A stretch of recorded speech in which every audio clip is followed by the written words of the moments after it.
आपका शाम का समय हो। संध्या का समय प्रार्थना के लिए सर्वश्रेष्ठ समय माना जाता है। और संध्या क्या कहलाती है? संध्या यानी संधि। संधि का मतलब दो अलग अलग चीज़ों का मिलना, यानी दो अलग अलग पहर का मिलना, यानी एक ऐसा समय जब अंधेरा जा रहा हो और सूरज की किरणों की वजह से प्रकाश फैल रहा हो, यानी उजाला आ रहा हो। तो ये अंधेरे से उजाले की जो संधि का समय है उसे हम संध्या के नाम से जानते हैं, जिसे हम मॉर्निंग पीरियड कहते हैं। तो इस मॉर्निंग पीरियड में प्रेयर करना बहुत अच्छा माना जाता है। सेकेंडली, जब अंधेरा आ रहा हो और उजाला जा रहा हो, यानी सूर्यास्त का समय, वो भी एक संधि का समय कहलाता है, जिसमें इन दोनों अलग अलग समयों का मेल होता है। तो इसे हम सायकालीन संध्या का समय कहते हैं। ये दो समय बेस्ट समय माने जाते हैं प्रेयर के। और कहा जाता है कि अगर हम इस समय प्रार्थना करते हैं तो इन प्रार्थना में अगर हमारे शब्द तो शामिल हैं, लेकिन अगर हमारा हृदय उसमें शामिल नहीं है तो ऐसी प्रार्थना का कोई फ़ायदा नहीं है। And I am giving you a bit of my experience. Mahatma Gandhi ji कहते हैं मैं अपना थोड़ा सा अनुभव आपसे शेयर कर रहा हूँ, and that of my companions, जो मेरे साथियों का भी है। व्हेन आई से, जब मैं ऐसा कहता हूँ, that he who has experience the magic of prayer, वो लोग जिन्होंने अनुभव किया है प्रार्थना की शक्ति को या प्रार्थना के जादू को या प्रार्थना के चमत्कार को, मे डू विदाउट फूड, उनका काम चल सकता है बिना भोजन किए कुछ दिनों के लिए एक साथ, but not a single moment, लेकिन एक क्षण, एक लम्हा भी नहीं निकाल सकते वो लोग विदाउट प्रेयर, बिना प्रार्थना किए। क्योंकि without prayer there is no inward peace, क्योंकि जब तक इंसान प्रार्थना से नहीं जुड़ता तब तक उसको आत्मिक शांति या अंदरूनी शांति नहीं मिलती है। If that is the case, अगर ऐसा है, समवन विल से, कुछ लोग ऐसा भी कहेंगे, we should be offering our prayer every minute of our life, कि हम लोग तो प्रत्येक क्षण अपनी ज़िंदगी का प्रार्थना में ही बिताते हैं। There is no doubt about it, तो इस बारे में कोई संदेह नहीं है कि ऐसे कुछ लोग भी हैं जो बिना डायरेक्टली भगवान के सामने बैठे, बिना माला का जाप किए भी लगातार भगवान को याद करते रहते हैं। बट लेकिन वी एरिंग मॉर्टल्स, हम गलती करने वाले नश्वर जीव इंसान, who find it difficult to retire within ourselves for inward communion, जिनके लिए बहुत मुश्किल है कि वो एकांतवास ले सकें या वो त्याग दे सकें उन सभी अंदरूनी संघर्षों का जो उनके मन में चल रहा है, even for a single moment, एक लम्हे के लिए भी, विल फाइंड इट इम्पॉसिबल, उन्हें ये बात असंभव सी प्रतीत होगी।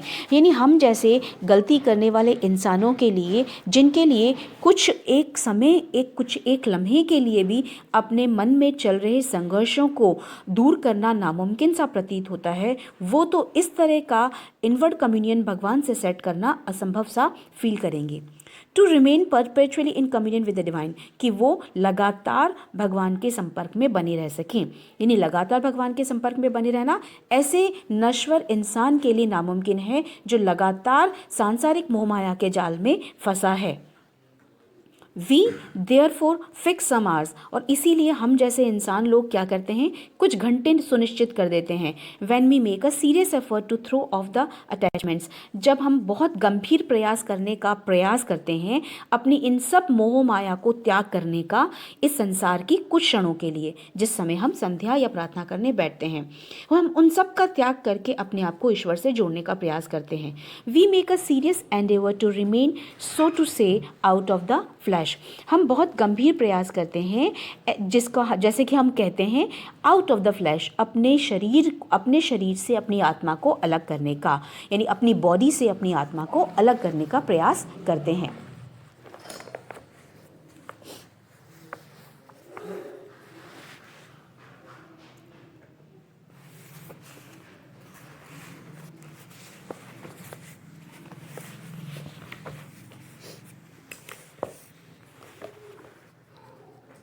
I have talked of the necessity for prayer. मैंने आपके सामने प्रार्थना की ज़रूरत या आवश्यकता के बारे में बात की है। And I have dealt with the essence of prayer. और मैंने वाकई में व्यवहारिक तौर पे इस चीज़ का एहसास किया है कि सार रूप में प्रार्थना कितनी इम्पॉर्टेंट है। We are born to serve our fellow man. हम पैदा ही हुए हैं अपने साथी लोगों की सेवा करने के लिए। And we cannot properly do so unless we are wide awake. और तब तक हम ऐसा नहीं कर सकते जब हम पूरी तरह से अपने कर्तव्यों, अपनी अंतर आत्मा की प्रति अंतर आत्मा की तरफ से जागरूक ना हो। There is an external struggle raising in men's breast. बाहरी संघर्ष एक इंसान के सीने में हमेशा उग्र रूप धारण करता रहता है। Between the powers of darkness and light, जिसमें हमारे अंदर के अंधकार और ईश्वरीय ज्ञान से प्राप्त हुई रोशनी के बीच में कशमकश चलती रहती है। एंड ही, और वो व्यक्ति who has not the sheet of anchor of prayer, वो व्यक्ति जिसके पास कवच ना हो इस प्रार्थना का, टू रिलाई अपॉन, जिस पर वो विश्वास कर सके, will be a victim of the powers of darkness, तो वो इस अंधकार का शिकार हो जाता है। The man of prayer will be a peace with himself. एक आदमी जो प्रार्थना करता है उसे अपने आप ही स्वतः ही शांति का अनुभव हो जाता है अपने अंदर की। And with the whole world, और उसे पूरा संसार भी शांत प्रतीत होता है। The man who goes about the affairs of the world, वो व्यक्ति जो सांसारिक मोह माया में या सांसारिक कार्यकलापों में अपने आप को हमेशा शामिल किए हुए रहता है, विदाउट अ प्रेयरफुल हार्ट, बिना प्रार्थना किए हुए हृदय के साथ, विल बी अ मिजरेबल, उसकी ज़िंदगी हमेशा दयनीय और दुख भरी होती है। And will make the world also miserable, और इसीलिए पूरा संसार भी उसे दुखदायक, तकलीफदेह प्रतीत होता है। यानी ऐसा कहा महात्मा गांधी के अनुसार, वो उनका कहने का मतलब ये है कि इस संसार में हर तरह के दुख व्याप्त हैं, और इन दुखों में अगर हम अपने आप को संलग्न रखेंगे, इन दुखों के साथ अपने आप को जोड़े रखेंगे और प्रार्थना नहीं करेंगे, तो बिना प्रार्थना किया हुआ वाला हृदय जो है वो हमेशा इन सांसारिक चीज़ों में उलझा हुआ रहेगा और हमेशा दुखी रहेगा। और क्योंकि वो दुखी रहेगा, इसीलिए उससे जुड़ा हुआ सारा संसार भी दुखी रहेगा और उसे पूरा संसार ही दुखदायक लगेगा।